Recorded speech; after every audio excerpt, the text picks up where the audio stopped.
भैया राम राम प्रणाम।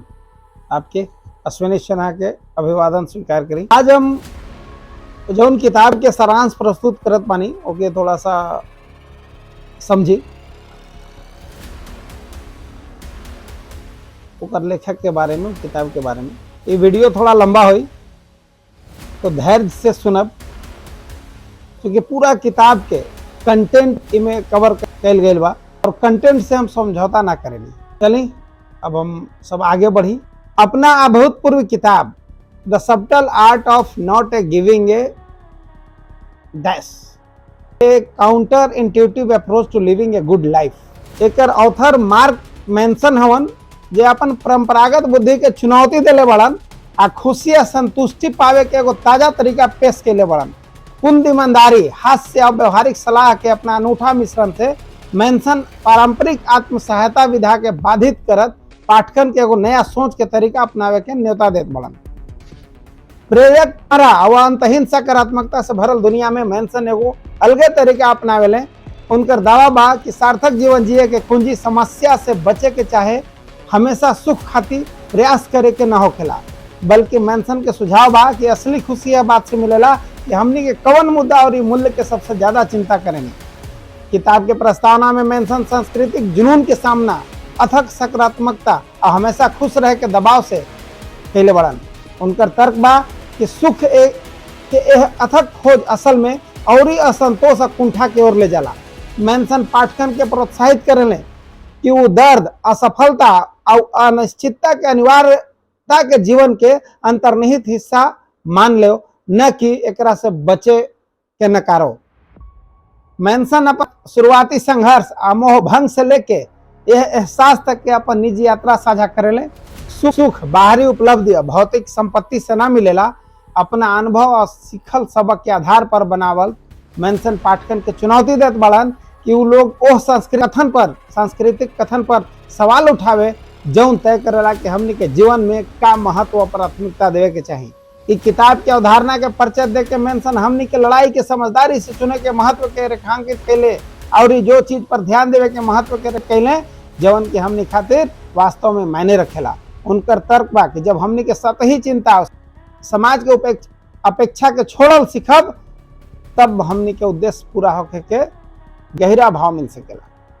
हास्य विवाह कहानी के माध्यम से मैनसन व्यक्तिगत विकास और लचीलापन और अजक दुनिया में अर्थ खोजे के विचारों तेजक खोज के मंच तैयार करेले। तो पाठकन के अपना मूल्य के फिर से मूल्यांकन करे, अपना डर के सामना करे आ यह बात के जानकारी से फैसला करे के न्योता देत बड़न कि अपन समय, ऊर्जा और डैश कहाँ लगावल जाओ। संक्षेप में कहल जाओ तो किताब के परिचय से बढ़िया जीवन जीवे के ताजा, ईमानदार और अपरंपरागत तरीका के टोन सेट कैल गेल बा।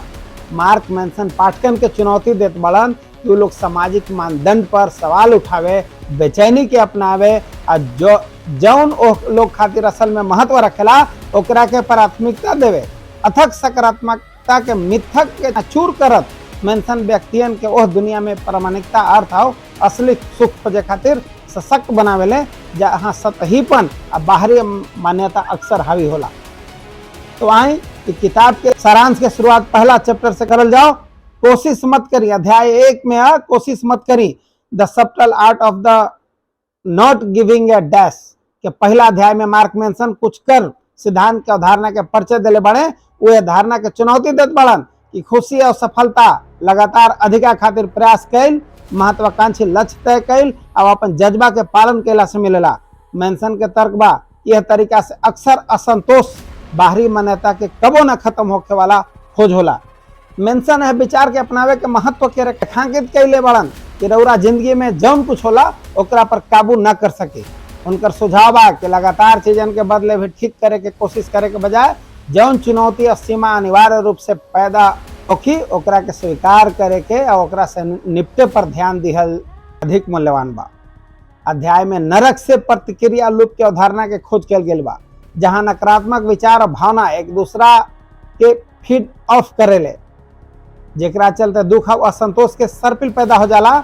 मैनसन नकारात्मक अनुभव और भावना के जीवन के स्वाभाविक उतराव चढ़ाव के हिस्सा के रूप में स्वीकार करके यह विनाशकारी चक्र से मुक्त होवे के जरूरत पर जोर देत बड़न।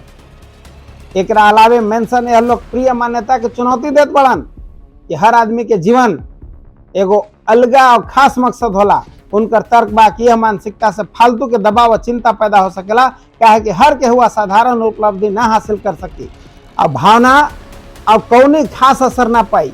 एकरा बजाय मेंशन पाठकन के छोट छोट रोजमर्रा के पल में अर्थ पूरा होके के खोज करे और वो बात पर ध्यान देवे खातिर प्रोत्साहित करेले जौन ओह लोग खातिर व्यक्तिगत रूप से वास्तव में महत्व रखेला। पूरा अध्याय में मेंशन अपन बात के दिखावे खातिर हास्य, निजी किस्सा कहानी और प्रतिगामी उदाहरण के इस्तेमाल के लिए बड़न। वो ये बात पर जोर देत बड़न कि असफल होखल, गलती कैल, अपूर्ण होकर ठीक बा, लेकिन सफलता और मंजूरी के लगातार जरूरत के छोड़ के अब व्यक्ति अपना के सही जीवन के खोज से जुड़ल चिंता और तनाव से मुक्त कर सकेला।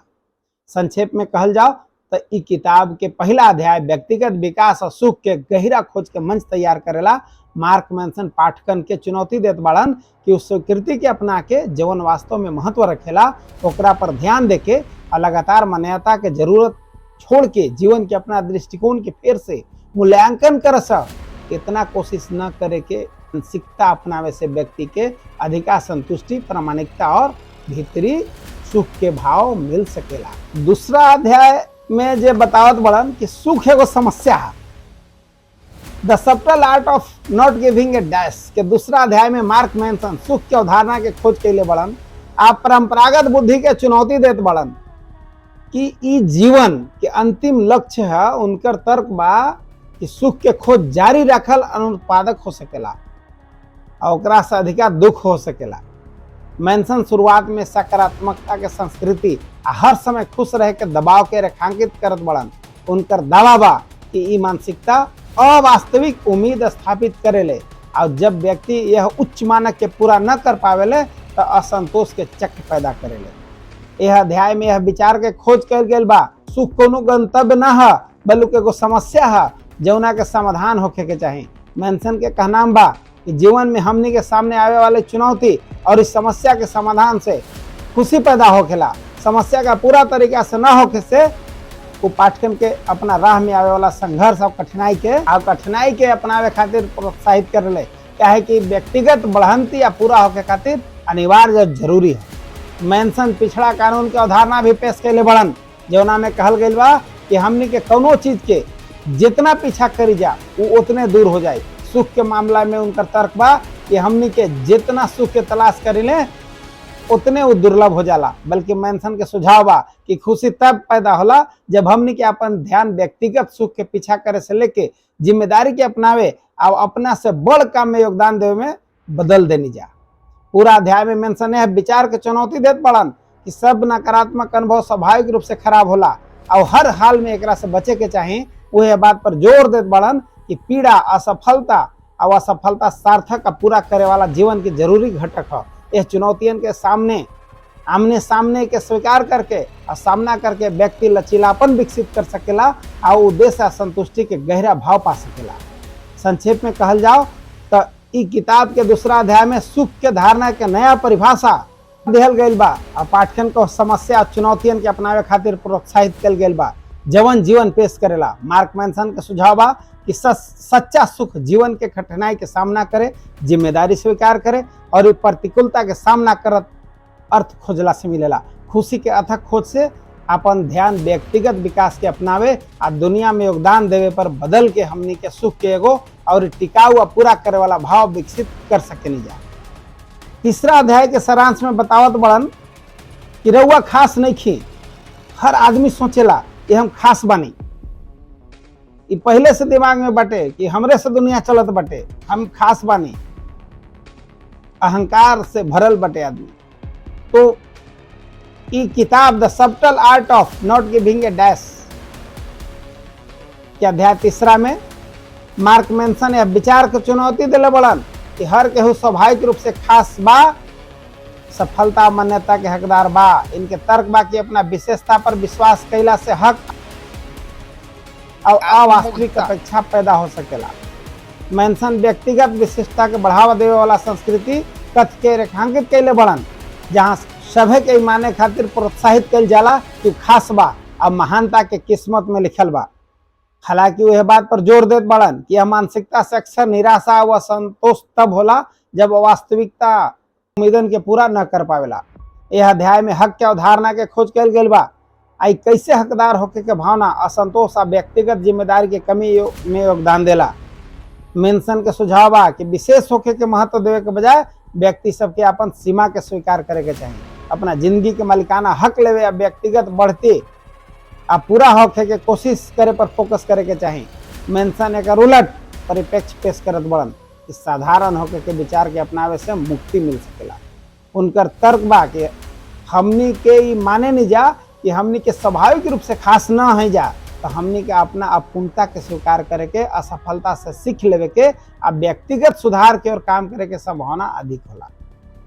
एकरा अलावे मेंशन सोशल मीडिया के युग के अक्सर हमनी के आत्ममूल्य के अवधारणा पर के बारे में चर्चा के लिए बड़न पूरे खांकित करत बड़न कि कैसे दूसरा के क्यूरेट के ऑनलाइन व्यक्तित्व से लगातार तुलना कैला से अपर्याप्तता के भाव और वास्तविकता के विकृत भाव पैदा हो सकेला। मेंशन पाठकन के प्रोत्साहित करेले कि वो लोग अपन मूल्य के बाहरी मान्यता से अलगा करके अपना मूल्य आ बढ़ंतरी पर ध्यान दे, न कि दूसरा से लगातार मंजूरी लेवे के। पूरा अध्याय में मेंशन व्यक्तिगत अपवादवाद के धारणा के चुनौती देवे खातिर खास से व्यक्तिगत किस्सा कहानी और उकसावे वाला उदाहरण के इस्तेमाल के लिए बड़न। वो हमनी के साझा स्वभाव के अपनावे, अपना जीवन की जिम्मेदारी लेवे, बाहरी मान्यता और मान्यता पर निर्भर न होकर के व्यक्तिगत विकास के प्रक्रिया में पूरा होके के महत्व पर जोर देत बड़न। संक्षेप में कहल जाओ तो किताब के तीसरा अध्याय में व्यक्तिगत विशिष्टता और हक के मान्यता पर सवाल उठावल गई बा। मार्क मेंशन पाठकन के प्रोत्साहित करेले कि वो लोग खास होके के जरूरत छोड़ देव, एक बदले निजी जिम्मेदारी बढ़ंती और स्वीकृति पर ध्यान देव, अपन सरल स्वभाव के अपना के हमनी के सार्थक लक्ष्य अमूल्य के खोज में संतुष्टि या पूरा होके के भाव पा सके नहीं जा। इस चौथा अध्याय के सारांश में मेंशन बतावत बड़न दुख के कीमत के बारे में बतावल गई बा। The subtle art of not giving a dash के चौथा अध्याय में मार्क मेंशन दुख के अवधारणा और व्यक्तिगत विकास पूरा होके में कर भूमिका के खोज के लिए बड़न। यह विचार के चुनौती देत बड़न कि हर तरह के पीड़ा बेचैनी से बचे और खत्म कैला से सुखी या सफल जीवन हासिल कल जा सकेला। मेंशन के तर्क बा कि दुख मानवीय अनुभव के एगो जरूरी हिस्सा हवे और एकरा से बचे के कोशिश से खाली और ही असंतोष पैदा होला। उनकर सुझाव बा कि दुख के मूल्य के अपनावे से असल में अधिक सार्थक और लचीला जीवन मिल सकेला। अध्याय में नरक से प्रतिक्रिया लूप के अवधारणा के खोज कल गई बा, जहाँ व्यक्ति नकारात्मक विचार और भावना के चक्र में फंस जाले। मेंशन के सुझाव बा कि जीवन के चुनौती के संगे आवे वाला दर्द और बेचैनी के स्वीकार और गले लगा के व्यक्ति विनाशकारी लूप से मुक्त हो सकेला और लचीलापन और व्यक्तिगत विकास पर ध्यान दे सकेला। मेंशन है विचार के भी चुनौती देत बड़न जीवन के अंतिम लक्ष्य सुख होवे के चाहिए। उनकर तर्क बा कि सुख के अथक खोज आत्मघाती हो सकेला। एकरा से अधिक पूरा करे वाला तरीका ई बा कि हमनी खातिर जौन सार्थक और मूल्यवान बा ओकरा पर ध्यान दिहल जाओ, भले ही हमें अस्थायी दुख शामिल होके। पूरा अध्याय में मेंशन अपन बात के दर्शावे खातिर निजी किस्सा कहानी और दार्शनिक अंतर्दृष्टि साझा के लिए बड़न। वो अपना दुख के जिम्मेदारी खुद लेवे और सक्रिय रूप से वो संघर्षन के चुने के महत्व पर जोर देत बड़न जौन अपना मूल्य और लक्ष्य से मेल खात होके। मेंशन देरी से संतुष्टि के अवधारणा पर भी चर्चा के लिए बड़न। यह बात के रेखांकित के लिए बड़न कि कैसे अस्थायी बेचैनी और दुख के सहन करे के क्षमता से ढेर लंबा समय ले संतुष्टि या सफलता हो सकेला। संक्षेप में कहल जाओ तो इस किताब के चौथा अध्याय में पाठकन के अपना जीवन में दुख और बेचैनी के मूल्य के अपनावे खातिर प्रोत्साहित कल गेल बा। मार्क मेंशन के सुझाव बा जीवन के साथ आवे वाली अनिवार्य चुनौती या दर्द के स्वीकार करके और सामना करके व्यक्ति लचीलापन, व्यक्तिगत विकास और समग्रता के गहरा भाव विकसित कर सकेला। अस्थायी दुख के सामना करत भी अपन ध्यान निरंतर सुख के खोज से हमनी खातिर सार्थक चीज के खोज में बदल के हमनी के वो और ही संतोषजनक और उद्देश्यपूर्ण जीवन विकसित कर सकेनी जा। 5वां अध्याय के सारांश में बतावत बड़न रउआ हमेशा चुनत बानी the subtle art of not giving a dash के अध्याय 5 में मार्क मेंशन पसंद के शक्ति और व्यक्तिगत जिम्मेदारी के खोज के लिए बड़न। उनकर तर्क बा कि व्यक्ति के जीवन के हर पहलू में एजेंसी होला और लगातार चुनाव करत रहेला, चाहे वो बात के जानकारी होखे भी कि ना। मेंशन यह बात पर जोर देत बड़न जब लागत होखे कि बाहरी परिस्थितियों पर हमनी के कोनो नियंत्रण नहीं खे तब वही हमनी के लगे हमेशा ही चुनौती के क्षमता होला कि हमनी के वो परिस्थितियों पर कैसे प्रतिक्रिया करी आ जे ओकरा व्याख्या करी आ वो परिस्थिति के शिकार होके के धारणा के चुनौती देत बड़न आ पाठकन के चुने के शक्ति के स्वीकार के अपना जीवन जिंदगी के मालिकाना हक लेवे खातिर प्रोत्साहित करत बड़न। यह अध्याय में नियतवाद और स्वतंत्र इच्छा के अवधारणा के रेखांकित कल गेल बा, जबकि यह विषय पर विविध दार्शनिक दृष्टिकोण सबके चर्चा कल गेल बा। मेंशन के सुझाव बा कि भले बाहरी कारक हमनी के जीवन के प्रभावित कर सकेला, लेकिन तब हमनी के कारक के दबाव में अपन नजरिया मान्यता काम चुने के आजादी बा। मेंशन जिम्मेदारी के अवधारणा के भी खोज करेले तो कैसे अपना पसंद और काम के जिम्मेदारी लिहल व्यक्तिगत बढ़त आत्म सुधार खातिर जरूरी बा।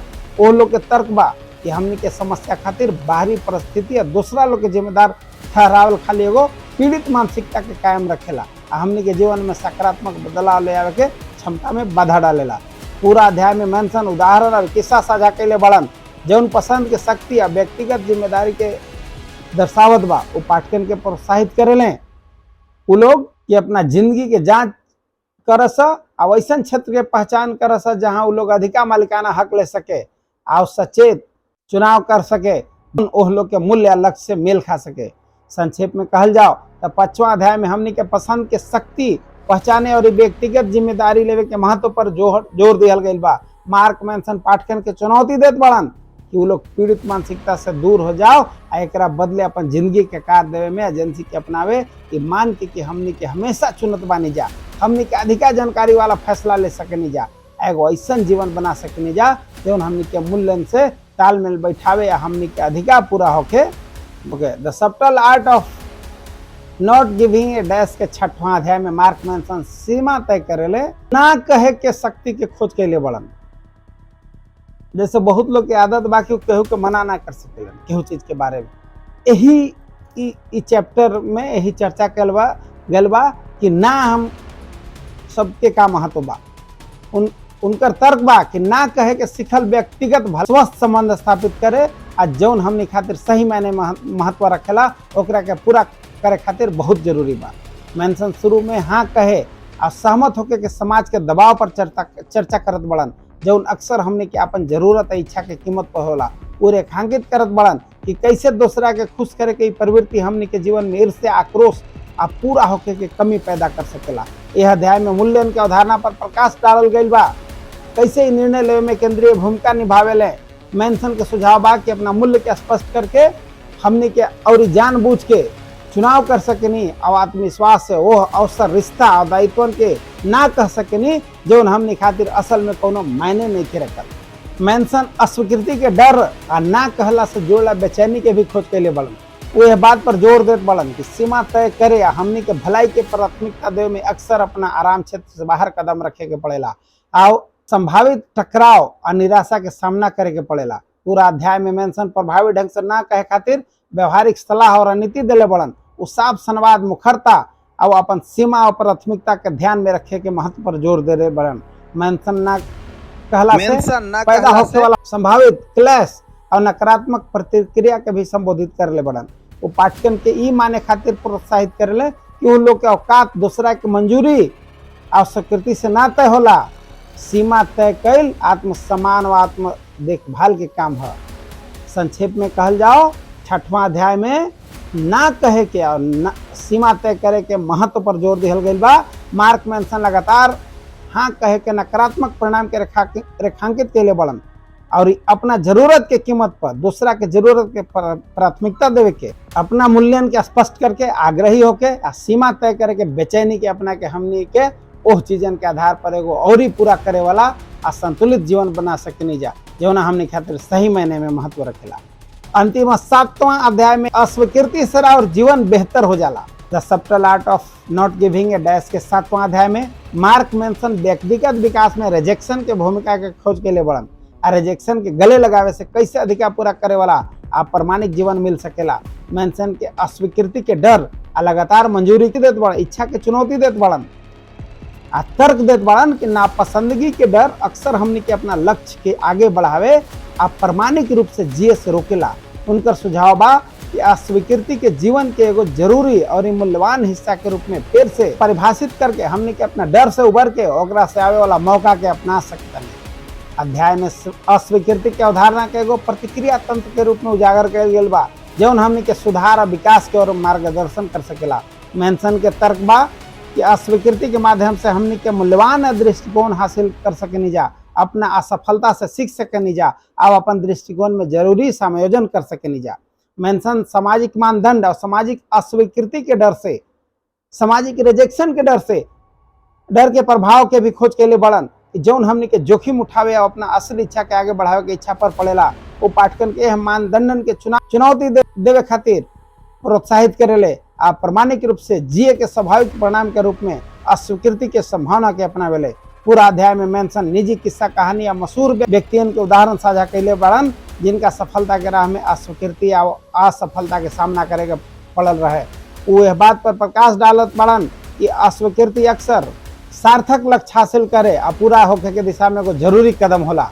मेंशन रिजेक्शन थेरेपी के अवधारणा के भी चर्चा करेले जहां व्यक्तिगत लोग जानबूझ के रिजेक्शन के खोज करेला ताकि एकरा से जुड़ल डर और बेचैनी के प्रति खुद के संवेदनहीन बनावल जा सके। उनकर सुझाव बा कि अस्वीकृति के सक्रिय रूप से गले लगा के और ओकरा आमने सामने सामना कैला से हमनी के लचीलापन, आत्मविश्वास, आत्ममूल्य के अधिका भाव विकसित कर सकेनी जा। संक्षेप में चैप्टर के सारांश हो 7वां अध्याय में पाठकन के प्रोत्साहित कल गेल बा कि वो लोग अस्वीकृति के व्यक्तिगत विकास और प्रामाणिकता के उत्प्रेरक के रूप में अपनावे। मार्क मेंशन अस्वीकृति के डर के चुनौती देत बड़न आ हमनी के सुधार और सफलता की ओर ले जाए में एकरा संभावित फायदा के रेखांकित करत बड़न। अस्वीकृति के नया रूप देके ओकरा के लचीलापन से सामना करे के और ओकरा से मिले वाला अनुभव से सीख के हमनी के अपना डर से उबर के अपना प्रति अधिका सच्चा रह सकेनी जा। विश्वास बाटे कि रउआ सबके इस सारांश जरूर पसंद आयल होई। धन्यवाद।